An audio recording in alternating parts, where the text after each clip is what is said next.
Mesdames, Messieurs, bonsoir. Je tiens tout d'abord à remercier la Fondation Bergonié pour m'avoir accordé sa confiance et m'avoir donné l'opportunité de travailler sur ce projet de recherche à l'interface entre la chimie et la biologie.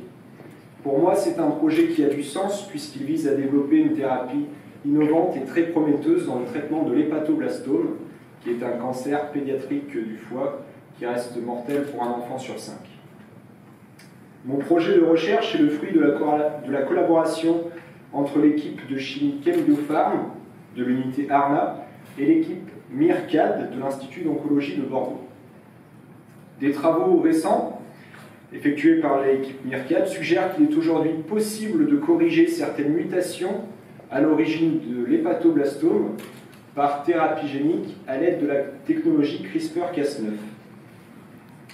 Alors cette technologie a été récompensée par le prix Nobel 2020 qui s'est vu décerner à une Française et une Américaine et qui consiste en la modification de manière très précise du génome d'une cellule. Elle permet notamment d'ôter un gène, d'en ajouter un, de remplacer une séquence ADN ou même de corriger une mutation bien spécifique, ce qui offre de nombreuses perspectives en santé humaine et notamment dans le traitement du cancer. La technique CRISPR-Cas9 est donc une boîte à outils qui contient tout l'équipement nécessaire pour modifier le génome cellulaire. En permettant la correction de mutations dans les cellules anormales d'un patient, l'édition génique ouvre la voie à la thérapie génique dans le traitement de maladies génétiques rares et de nombreux cancers dont l'émergence découle directement d'altérations génétiques.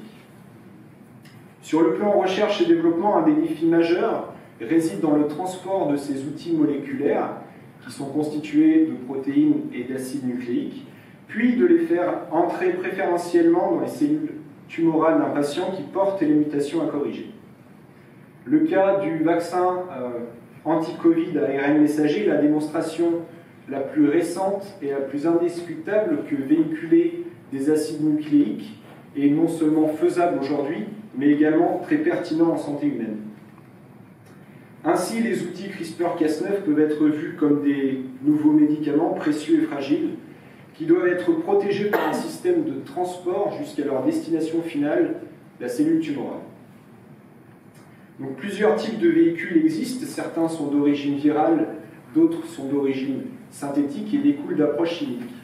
Et dans le projet que nous allons développer, nous allons synthétiser des véhicules chimiques qui soient à la fois biocompatibles, biodégradables, sûrs pour les patients, modulables et donc potentiellement adaptables à chaque type de tumeur. Et c'est là qu'intervient mon rôle en tant que chimiste, qui sera de fabriquer ces nouveaux véhicules. Une fois assemblés et étudiés sur le plan physico-chimique, l'équipe MIRCAD testera les meilleurs candidats et les évaluera, notamment leur capacité à corriger les mutations à l'origine de l'hépatoblastome, avec comme seul et unique objectif d'entraîner la mort des cellules tumorales sans nuire aux autres cellules saines de l'organisme. Ce mois-ci, l'Agence de la santé et du médicament britannique a autorisé pour la première fois de notre histoire l'utilisation de la technologie CRISPR-Cas9 dans le traitement de la drépanocytose et de la bêta-thalassémie. Cela représente donc une avancée très significative qui ouvre des perspectives révolutionnaires pour la médecine personnalisée et donc pour tous les patients. Cette actualité trouve d'autant plus d'écho dans le cadre de notre projet en oncologie pédiatrique soutenu par la Fondation Bergonié.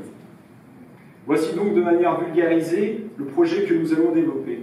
Bien sûr, de nombreux défis nous attendent dans la conception des véhicules qui devront démontrer leur efficacité et également leur non-toxicité avant leur transfert en phase clinique. Mais la mise sur le marché de thérapie génique dans les maladies génétiques est la preuve que ce nouveau mode de traitement est envisageable pour les patients atteints de cancer, et ce, quel que soit leur âge. Je remercie donc à nouveau très sincèrement la Fondation Bergonié, le comité scientifique et tous les donateurs pour avoir choisi de soutenir ce projet interdisciplinaire qui se fera au sein de l'unité INSERM sur le campus Carrère de l'Université de Bordeaux. Je tiens à remercier les docteurs Valérie Guéverne et Christophe Grosset pour leur accueil chaleureux et bienveillant et de la confiance qu'ils m'accordent pour mener à bien ce projet. Enfin, merci à toutes et à tous pour votre attention.